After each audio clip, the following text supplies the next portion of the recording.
Здравейте, помните ли ме? Аз съм Боби от Кретен.com и днес ще си говорим за спама. Как да се отървем от него. По-точно, как да се отървем от хартиеният спам, който всеки ден получаваме от нашите пощенски кутии. Какво ме провокира да заснема това клипче ли?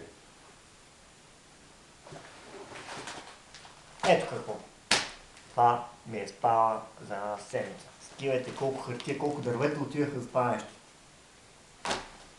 Но аз намерих решение. Ето какво ще правим, за да не отива това по дяволите.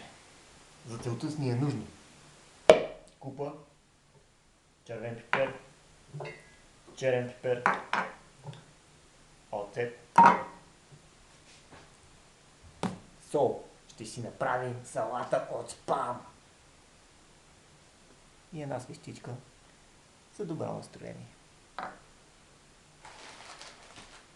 Сега така малко разкарвам, ще почистим това работното поле и ще видите най-яката салата, която ще направя за вас. Много бърза, лесна рецепта.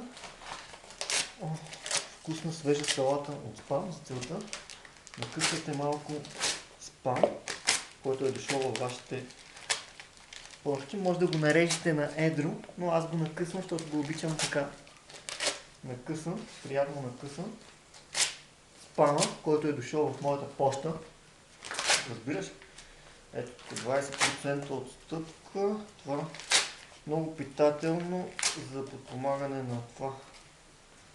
На храносмилането, разяжда, страхотно тук е един диван, който страхотно може да ми такова.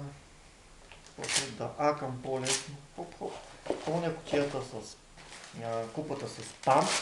Значи добре накъсан, приятно приготвен. Така, ето вижте, нали, колкото е нужно да се напълни купата. Това е порция точно за един човек. Аз днеска съм сам и за един човек. Тук ми остава ето за цяла седмица имам да си ям спам. Значи купата е пълна с спама. След това трябва да сложим бързо подправките, малко сол на вкус. Аз така обичам по-солено. Малко черно пиперче слагам аз, така. Да. Черното пиперче. Малко червен пипер, така обичам така да има червен пипер, нали, да такова. Малко оцетче, така, малко оцет, опа, вкус оцет.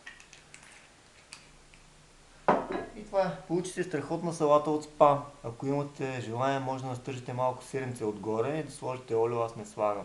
Е така се я. И това почвате и си го едете такова.